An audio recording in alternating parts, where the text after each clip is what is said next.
hello කොහොමද මචල්ලා නැක්ගොයි කම්මලි කමටත් එක්ක මාස දෙකක් විතර එනවා කුවේට් එකට ඇවිල්ලා ටැක්සි ආවේ එදා තව සති දෙකක් විතර යනවා වගේ ටැක්සිය සෙට් වෙන්න මේ අපේ කොල්ලෙක්ව තාත්තා උඩට නැගලා පොඩ්ඩක් පෙන්නන්න කිව්වා මේ තාත්තා ඉන්න දිහාව ඒකින් තමයි නැග්ග උඩට අද එච්චරම සීතලකුත් නැහැ ටික රස්නේ අවුව පායලා තියෙන්නේ මේ මම පෙන්නන්නම්කෝ මේ වීඩියෝ එක පුතාට යවතා එතකොට මේ ඔන්න බලා ගන්න මේ මං ඉන්නේ හවාලි එකේ හවාලි කියන ඒරියා එකේ මේ හවාලි එකේ ඉඳන් මං ඉන්න බිල්ඩින් එකේ ඉඳන් ඔන්න බලා ගන්නකෝ කුවේට් එකේ වටපිටාව කට්ටියට පෙන්නන්න ඔන්න මචන්ලා ඔය පේන්නේ ඔය බිල්ඩින් එක මේ මං ආපු දවසේ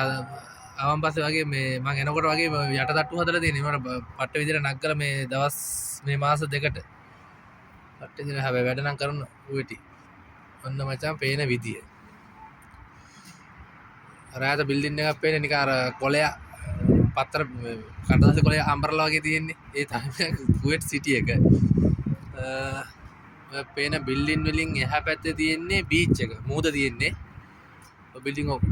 ලොකු බිල්ඩින් වලින් එහා පැත්තේ බීච් එක තියෙන්නේ මූද තියෙන්නේ අර ඊටනකම් බිල්ඩින්ම විතරයි ඉතින් තියෙන්නේ ඔන්න පාරවල් ඔය පොඩි හයිවේ එකක් තියෙන්නේ ඔය ලොකු හයිවේ එකක් නෙවෙයි මේක ඔය හයිවේ එක නම්බර් එක 35ද කොහෙද ඔන්න බිල්ඩින් එකේ අද AC මේ දවස් ටිකේ ඉතින් මේ දවස්වල ඉතින් AC ඔෆ් කරලා තියෙන්නේ මේ AC බිල්ඩින් එකට යන ඔය AC මැෂින් මේ තියෙන්නේ ඒක ඔෆ් වෙලා තියෙන්නේ මොකද සීතලයිනේ අම්බානයකට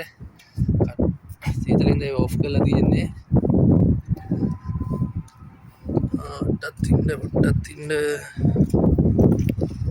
කම්මැලිකම ඉතින් ඉන්න බෑ ඉතින් කාමරේට වෙලා එකින්ද නැග්ගම අද අවුව පහලා තියෙන ඉඳ ඔය තියෙන්නේ දැන් ඉතින් බිල්ඩින්ම විතරයි තියෙන්නේ ඉතින් ඔය තියෙන්නේ ඉතින්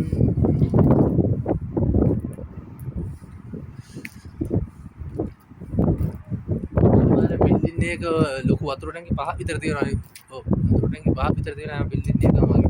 වැඩි තියෙන්නේ වැඩි මේ වගේ මං ඉන්න බිල්ඩින් එක හරිය තින්නේ වතුර ටැංකි 5ක් වගේ තමයි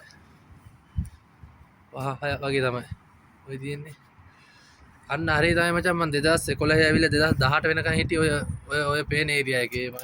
ඌර තමයි මේ මොකද්ද මේ මෙදන් හවාලි කියන්නේ ඔහි තමයි මං අවුරුදු 2011 ඇවිල්ලා 2018 වෙනකම් ඔහි තමයි හිටියේ මෙන්න මේ ඔය පේන පැත්තේ හොඳේ ඉතින් බිල්ඩින් විතරයි තියෙන්නේ ඉතින් ඉස්සර නම් ඉතින් මේවා අල්ලේ රේඛා වගේ තමයි ඒ කාලේ දැන් නෑ ඉතින් මොකක්වත් මතක නෑ දැන් පාරවල් වෙනස් වෙලා දන්න ඉතින් කුවේට් වල ඉතින් ට්‍රාන්ස්පෝර්ට් දුවපු කට්ටියකින් හැමෝම පස්සේ දන්නවා ඉතින් කුවේට් එක හතර වටේම ඉතින් දන්නවා ඉස්සර මතකයි දැන් නම් ඉතින් මෙලෝදියක් මතක නෑ ඉතින් අවුරුදු 8කට පස්සේනේ ආවිල්ලා තියෙන්නේ ඔය තියෙන බිල්ඩින් මචං ඔය තියෙන්නේ ඔන්න පේන විදිය අපේ බිල්ඩින් එකේ උඩට නැග්ගම මත කුවේට් එක පේන විදිය මගේ කොල්ලටත් දැන් ඔක යවන්න ඕනේ එහෙනම් කට්ටියට බුස්සන්නයි පරිස්සමෙන් ජය වේවා